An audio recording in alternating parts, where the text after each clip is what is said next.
My dad, Larry Linton, the only true servant leader willing to stand in the arena and fight for your freedoms. Larry is a man of God, and he will move heaven and earth to protect the people in district. Too many elected politicians act like chameleons.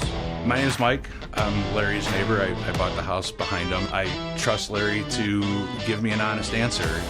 And what's important to me is faith, family, and my freedom. And I believe these values are also held by Larry Linton. More important than ever, I believe, in our lifetime to really stand up and fight for what's right. And Larry's doing that, and I'm in support of it. We need to replace career politicians in Nashville with leaders willing to stand for what is right, even if it's not popular. People who feel a calling and are not looking to make a profession out of it. You're not going to find a more honest, straightforward, and passionate individual, I don't believe. Larry is what you see is what you get. He's honest. Listen, if you are looking for a true conservative who's passionate about the state of Tennessee, the people that live in it, and wanting to make a difference in a meaningful way, Larry's your guy.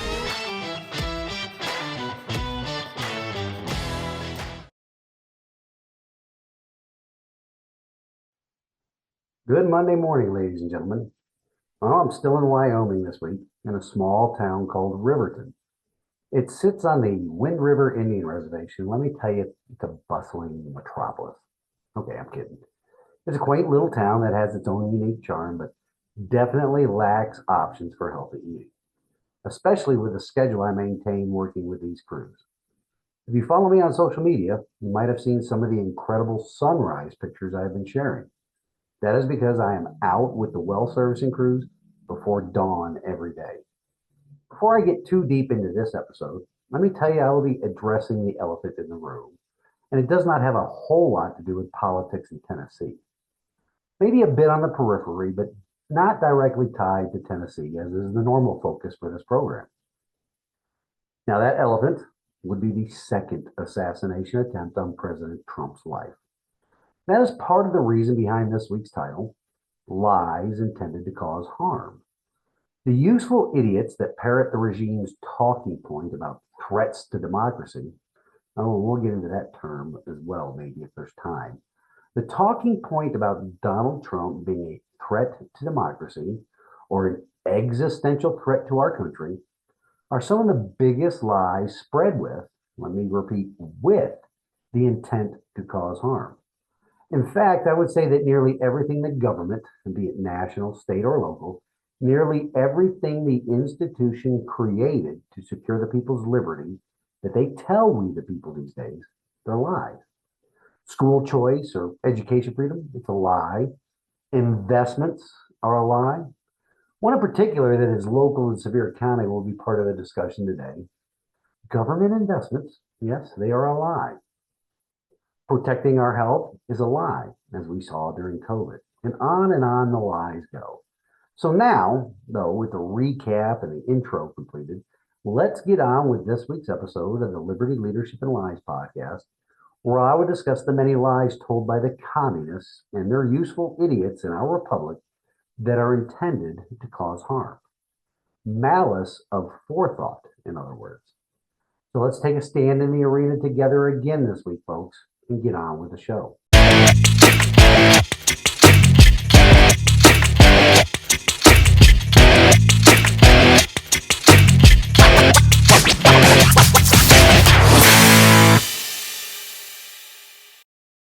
Welcome to the Liberty, Leadership, and Lies podcast. On this show, we will discuss the assaults on our liberty by the very institution we the people created to secure our liberty. We will also compare and contrast the actions of people in leadership positions to the servant leadership that is needed to protect our God-given, constitutionally protected rights. Additionally, we will break down the many lies that elected and unelected officials in government and media spin every day in order to secure for themselves positions of power and influence that are antithetical to the system of government our founding fathers created and passed down to us. Welcome to this week's show, ladies and gentlemen, and thank you for tuning in again. On a programming note, I want to let you know that next week's show will be a little different as I am putting it together right now, only using video clips and sound bites from many different sources to demonstrate what a threat to liberty the Communist Party is right now. The main reason I'm doing that is that I'll be in the internet black hole next week, so show prep, recording, and publishing it will have to be done down here in Wyoming before I head up to North Dakota and Montana at the end of next week. And I'll be there the following week as well. The good news about that is that I will get to work with my good friend, fellow leadership coach, and former shipmate Carlos again. He summed it up perfectly in a phone call and follow-up text earlier this past week when he said that we get to put the Carlos and Larry show on the road again. Sadly, it will only be for a couple of days, but anytime I get to spend with good friends doing what we love to do is time well spent. Before we get really too involved with the lies spread by Kamala and the rest of the Biden regime, which includes Hillary and the commie messiah Obama, before we get too deep into those lies about President Trump and how they led to now 2 assassination attempts, we have to cover down on the lies meant to bolster the most unpopular vice president in our nation's history, and it has magically transformed her into the second coming of Obama. Mostly those lies are by omission, and they're committed by the propaganda wing of the modern Communist Party, which is the national media. And more specifically, in the lies Willie Brown and Montel Williams' side chicks spewed during their televised debate that were purposely not quote-unquote fact-checked by the media. Maybe they were spending too much time fact-checking on the fly President Trump during the debate. What we all need to realize by now is that whenever social media or the mainstream media quote-unquote fact-check Republicans or conservatives, it means they are lying to we the people. Some conservative outlets have covered these false claims already, but I feel the need to cover down on some of them as well on this program. So let's get to it, shall we?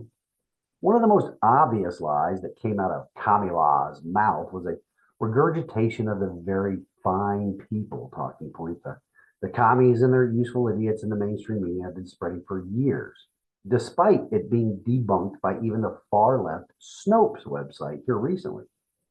Now, why is that quite obvious lie still being spread by Biden and Kamala at this point in time? Of course, it is intended to harm President Trump.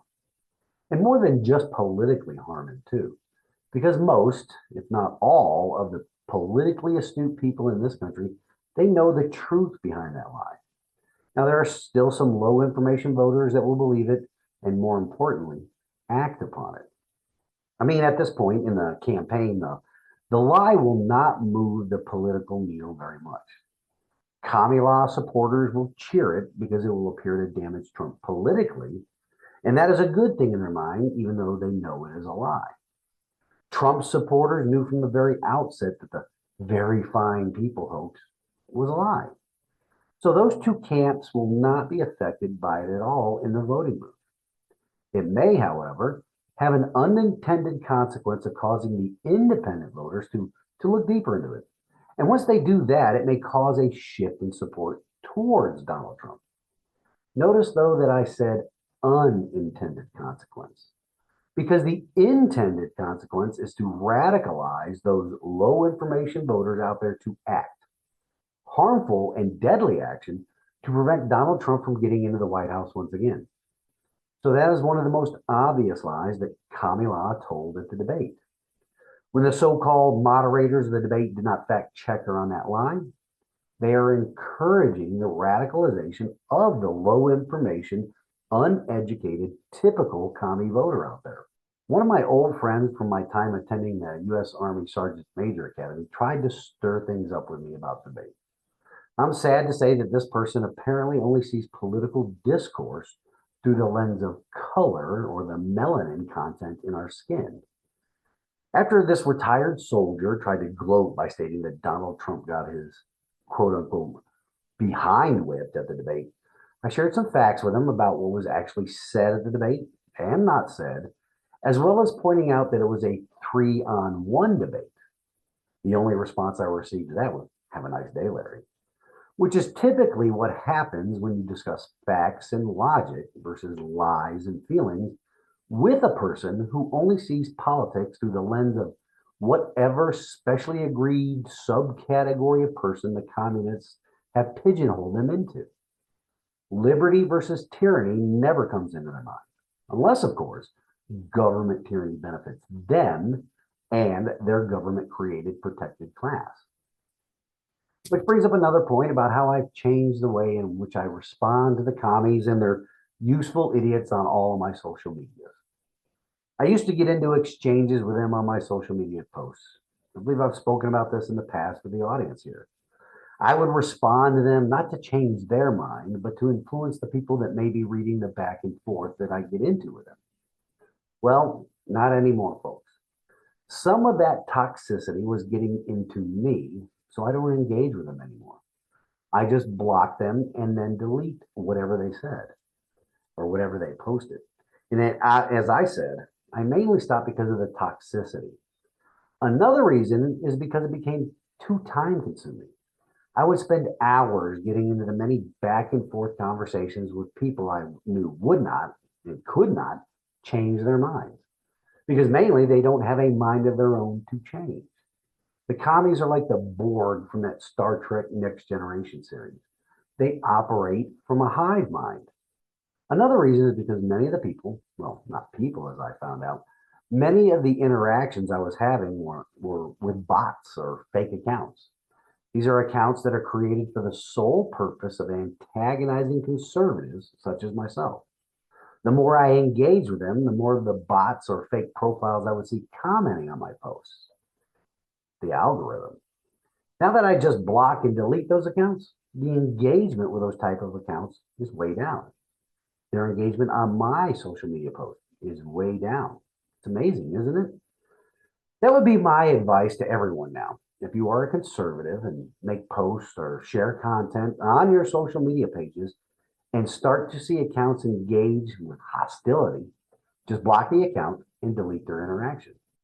Not only does it reduce the amount of hate and vitriol that usually accompanies those interactions, it reduces the number of bot or fake account profile interactions on your accounts. But most importantly, it will save you time and remove some of the toxicity in your life. Now, moving on to another lie that was not debunked by the quote-unquote moderators, was Kamilah's lie about Project 2025 and how President Trump would implement it if he were to win the election. Don't get me wrong here, folks. There's a lot of good stuff in the Heritage Foundation's Project 2025 and how it would restore some semblance of federalism to our constitutional republic. But it is just that. It's a white paper generated by the Heritage Foundation and not the Donald J. Trump for President campaign. President Trump already laid out his agenda for what he plans to do once he wins, and it has been published for quite some time now, which is something that the commie campaign cannot state.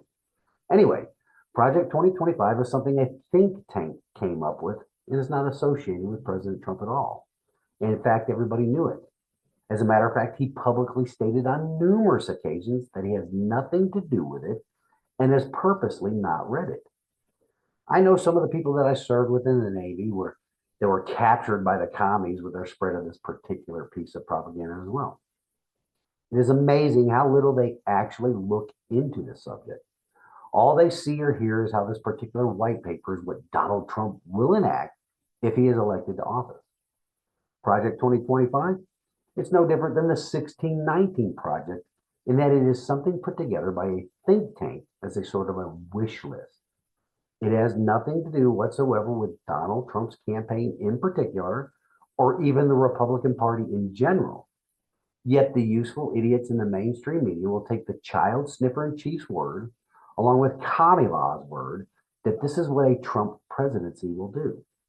And just like the very fine people hoax, it doesn't move the supporters on either side, but will possibly have the unintended consequence of independent voters looking into the facts surrounding it, along with actually looking at Donald Trump's campaign platform and Kamilah's lack of a platform, and causing a shift to the former president's side. And also, like the very fine people unfact check claim, it will further radicalize the low information, uneducated voters to take radical action.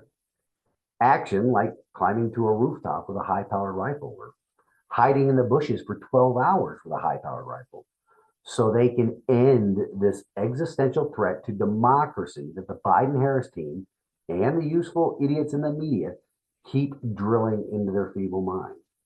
It reminds me of what Islam imams do to their followers. Anyway, I'm going to take a quick or a brief break right here and come back with a few other doozies spread by Kamala. Wow, what a double entendre there. Kamala and spread, as if downtown Willie Brown just entered the debate. Anyway, we'll discuss a few of the other lies spread by Kamala, and if not echoed by the moderators, they definitely let them stand. So stick with me. I'll be right back.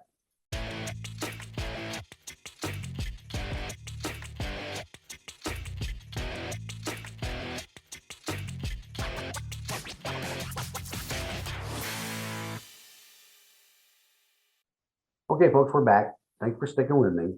Let's continue with the debate lies.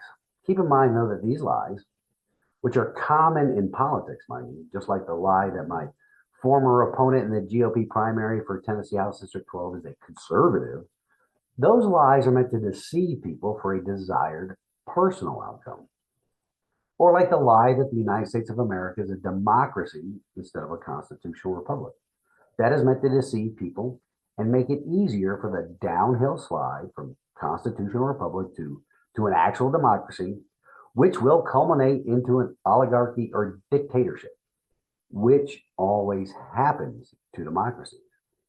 But the lies we have encountered from the Biden-Harris team, and even going back to Obama and Hillary, these lies in the political discourse in our nation are not only meant to deceive people, they are spread with the intent to cause physical harm to their opponents.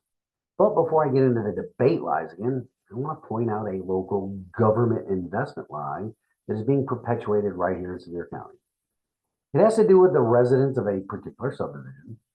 And this was brought to my attention during my campaign and serves as an example of just what lengths even local government will go to so that institution can lay claim to even more of our tax dollars or more of our income.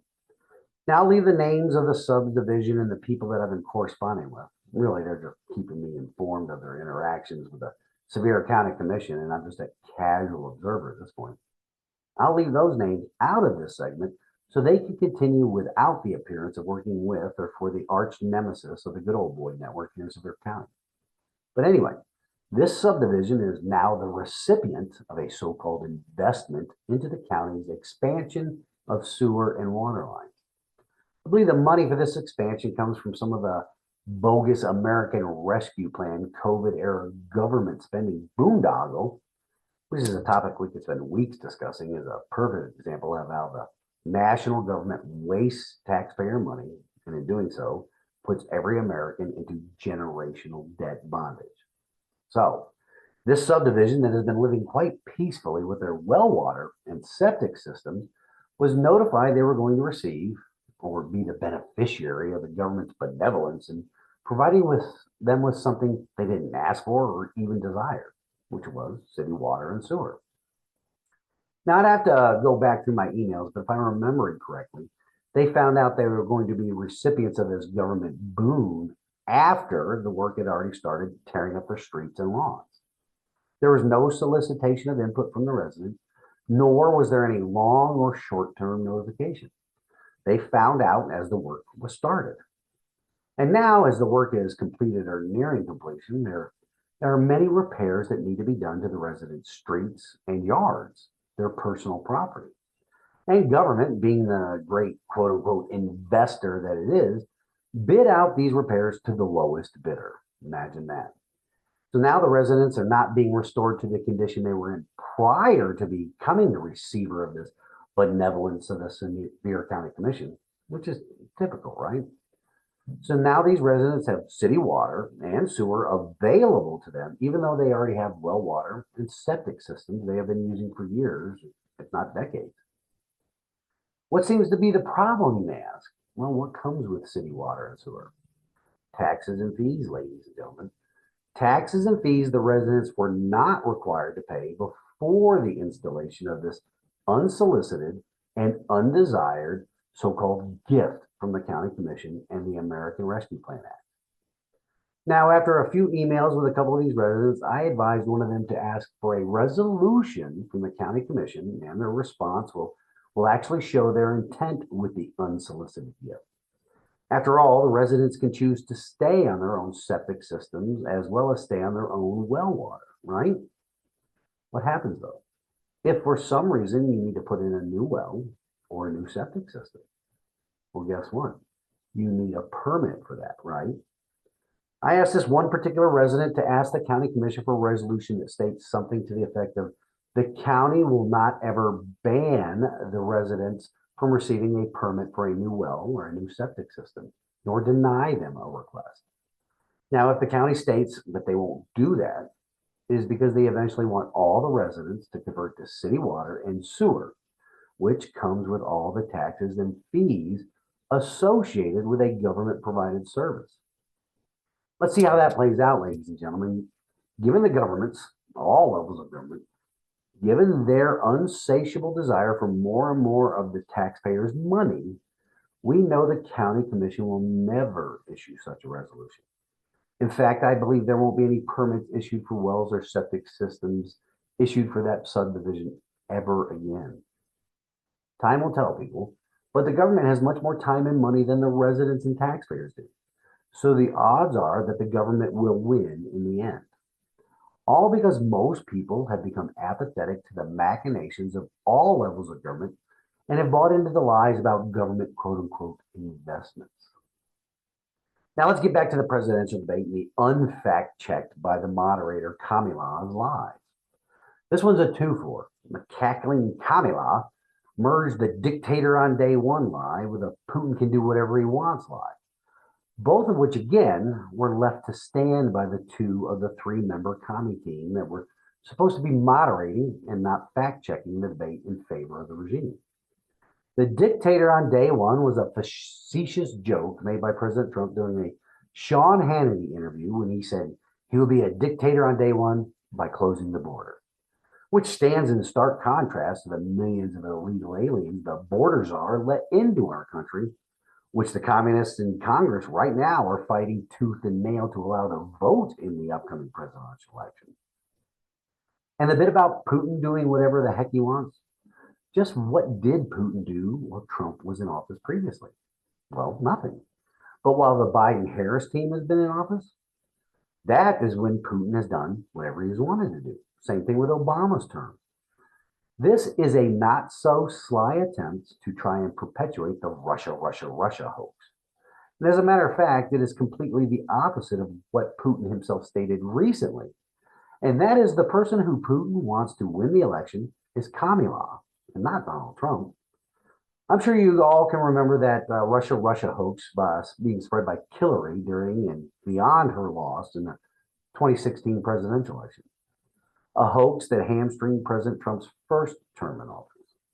The infamous PP tape and Steele dossier hoax. And it's something which she has never paid for, but I digress. But it is interesting that a made-up Hillary hoax of Russian collusion is given much more credence by the national media than is the real situation of the government of Iran actually colluding with the Harris campaign during a presidential election. Things that make you go, right? Well, they shouldn't make any critical thinking Americans start wondering, because we all know that the commies crave one thing and one thing only, and that is power. And to them, any means justify the ends of them attaining or maintaining power. So back to the Russia hoax and the attempt to continue that hoax going forward by implying that Trump said that Putin can do whatever the heck he wants. I've even had some veterans reach out to me on this point, and the low information, non-critical thinking one cannot get past that talking point even when confronted with the facts. But does it move the needle at all with voters? It doesn't sway any tyranny-loving communists that are fully ensconced in the Harris camp. It doesn't move any Trump voters away from him because we all know it is a hoax. Here again, though, it may have the unintended consequence of having the independent voters take a Discerning look at the facts and they will discover that it's a hoax. The intended consequence is, once again, to get those low information and uneducated voters to think they must do whatever it takes to keep Donald Trump from winning the presidency, even if it means trying to blow his head off with a high-powered rifle while he's out on the golf course. One last unfact checked by the quote-unquote moderators in the time we have left in this segment, folks, and that is the bloodbath lie or bloodbath hoax. This one proves a couple of points, too. The first one being is that sometimes the commies can be stupid. Not all the time. In fact, they have been exceptionally effective politically. So effective that our country sits on the precipice it does right now because they are so politically savvy. But on this particular hoax, they had their lunches eaten by the smart conservatives and the voters when they tried to trot this out. In fact, they got turned against them quite effectively. Most of America correctly knows that President Trump was referring to what would happen to the auto industry if Biden were to be reelected, and it won't change if Kamala wins either. The U.S. domestic auto industry will experience a bloodbath if the commies retain power. That lie was not told by Willie Brown's side chick to sway voters. It will not move the needle either way. Harris supporters will remain Harris supporters. Trump supporters will remain Trump supporters. Independent voters may or may not look into the matter.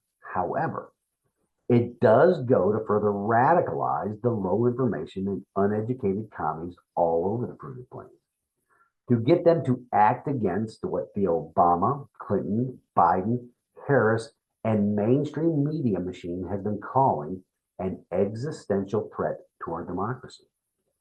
And despite initial calls for toning down the rhetoric after the Butler, PA assassination attempt and the nearly non-existent call for toning down after this latest attempt, what should be obvious is that the assassination attempts are exactly what the commies want. They tried ridiculing him, impeaching him, jailing him. Those efforts have been unsuccessful.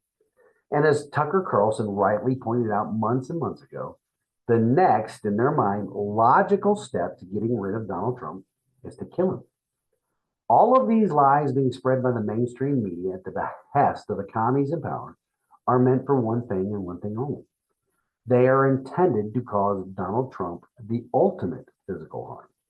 They want him dead so they can maintain their grip on power. Well, that's it for this week, folks.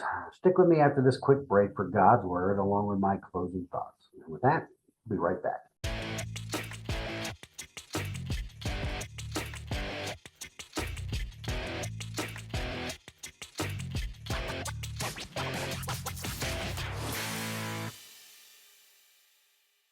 As always, ladies and gentlemen, I want to offer my sincere thank you for watching or listening this week.